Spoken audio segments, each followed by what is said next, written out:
వరద బాధితులకు ఆహార పొట్లాలు, పాలు, నీరు తరలిస్తున్న ట్రాక్టర్లు పరిశీలించిన రాష్ట్ర బీసీ సంక్షేమ శాఖ మంత్రివర్యులు సవితమ్మ గారు.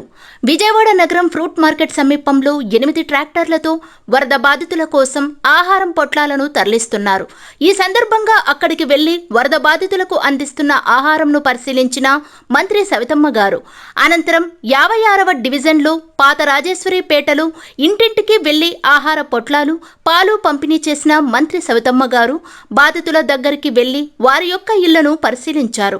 అనంతరం బాధితులతో మాట్లాడుతూ, మీ ఇళ్లను ప్రభుత్వమే శుభ్రం చేస్తామని, ప్రభుత్వం పరంగా అన్ని విధాలుగా మీకు అందుతున్నాయా లేదా అని బాధితులను అడిగి తెలుసుకున్న మంత్రి సవితమ్మ గారు.